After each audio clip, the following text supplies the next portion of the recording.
Hello and welcome to another episode of the fever folk project. मेरा नाम पीयूष है। अब देखिए, अभी पितृपक्ष चल रहा है और बहुत जल्दी ये खत्म होगा। फिर आएगी नवरात्रि और नवरात्रि आते ही पूरे देश में जगह जगह धूमधाम से देवी की पूजा होगी और साथ में गुजरात और महाराष्ट्र के एरियाज में खेला जाएगा डांडिया रास।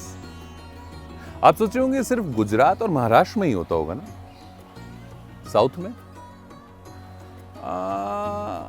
कोलट्टम या जिसे गरुआ कहते हैं, कहीं ये गरबा तो नहीं?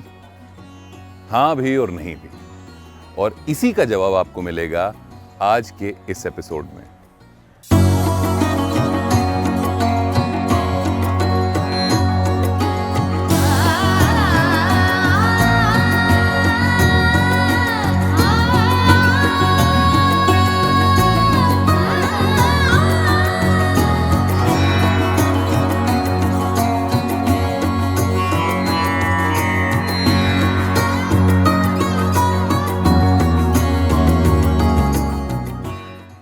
पितृपक्ष के बीतते ही शुरू होती है नवरात्रि।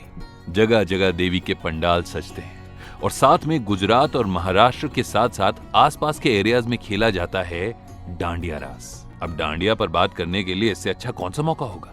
तो आज हम बात करेंगे साउथ इंडिया के डांडिया रास यानी कोलट्टम की। इसे गरुआ भी कहते हैं। कहीं ये गरुआ हमारा गरबा तो नहीं? शायद हाँ भी और शायद नहीं भी।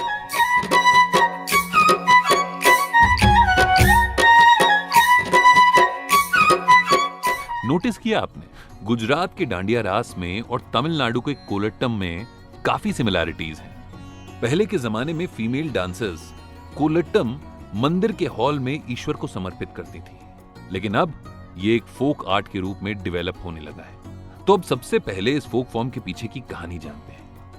हुआ यूं कि एक बार बसवासुर नाम का एक राक्षस था जो किसी के कंट्रोल में नहीं आ रहा था। उस राक्षस से सभी परेशान थे। जब लोग उससे तंग आ गए तो कुछ लड़कियों ने उसे एक अच्छे इंसान में बदलने का फैसला लिया। उन्होंने एक ग्रुप बनाया और बसवासुर के सामने पहुंचकर इतना मेस्मराइजिंग कोलट्टम परफॉर्म करने लगी कि वो असुर उस म्यूजिक और डांस फॉर्म में खो गया। वो इस डांस फॉर्म में इतना खोया कि कहते हैं उसने अपनी सभी बुराइयों को छोड़ दिया। हिंदू मिथोलॉजिकल स्टोरीज के हिसाब से बसवासुर भगवान शिव का एक रूप है जिसे कोलट्टम फोक आर्ट के द्वारा सम्मानित किया जाता है। यहां बसव शब्द का मतलब है बैल। यह भगवान शिव के सबसे ज्यादा माने जाने वाले रूपों में से एक है। तब से इसे तमिलनाडु की कई जगहों पर कोलट्टा जोतराई के रूप में मनाया जाता है। तमिलनाडु के अलावा कर्नाटक के हम्पी और आंध्र प्रदेश के कुछ हिस्सों में भी ये फोक आर्ट फॉर्म बहुत फेमस है। इनफैक्ट आंध्रा में इसका ओरिजिन 7th सेंचुरी के आसपास माना जाता है। आंध्रा और तेलंगाना के ज्यादातर एरियाज में मंदिर में देवी की पूजा करने के लिए कोलट्टम परफॉर्म किया जाता है।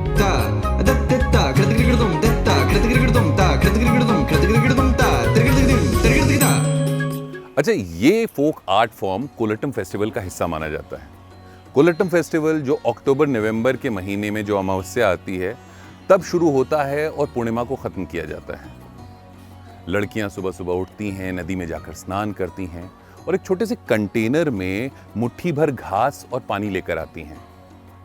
मिट्टी से शिव जी की मूर्ति बनाती हैं और उस घास और पानी से उनकी पूजा करती हैं और उसके बाद कोलट्टम खेलने जाती हैं।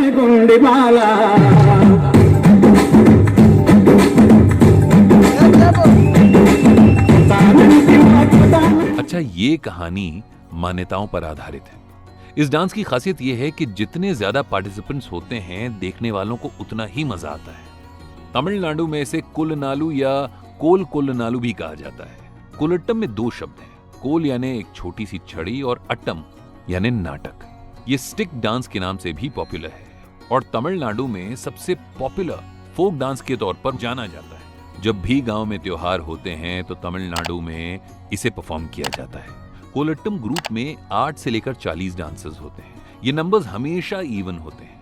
ट्रेडिशनली डांस ग्रुप का एक लीडर होता है जो डांस को लीड करता है। कपल प्लेयर या 2 खिलाड़ियों को उड्डी कहा जाता है और उन दोनों में से एक को राम और दूसरे को लक्ष्मण के रूप में देखा जाता है। ग्रुप के लोग डांस की शुरुआत एक सर्कल बनाकर करते हैं जो बाद में 2 हिस्सों में बढ़ जाता है। लीडर के साथ मृदंगम, बांसुरी, हारमोनियम और झांझ बजाने वाले होते हैं। हर परफॉर्मर अपने हाथ में एक एक डांडिया टाइप का रखता है, जो रंगीन तार या उसके अंत में घंटी से सजाई जाती है।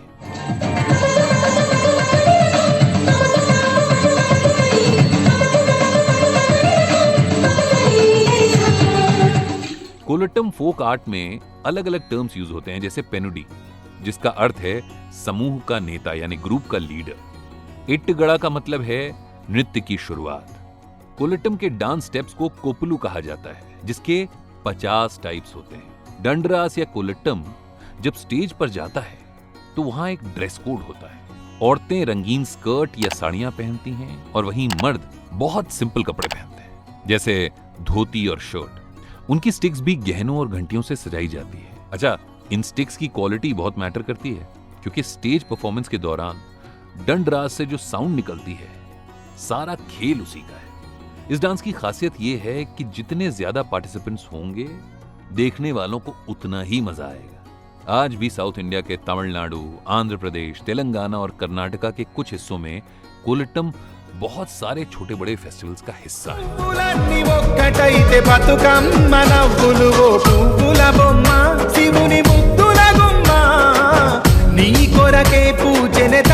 तो ये था द फीवर फोक प्रोजेक्ट का आज का एपिसोड, जहां पर हमने बात की साउथ के गरबा यानी गरुआ उर्फ कोलट्टम की।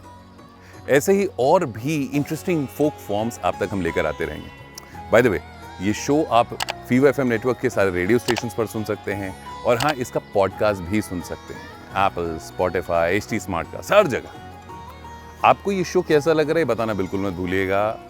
That's mind style. यहाँ पर आकर अपने सजेशन, फीडबैक, ओपिनियन, एडवाइस जो भी देना हो बिंदास दीजिए। और हाँ, हमें ये भी बताइए कि ऐसा कौन सा फोक फॉर्म है जिसको आप देखना या जिसके बारे में जानना चाहते हैं। तो till next episode in next folk form, take good care of yourself.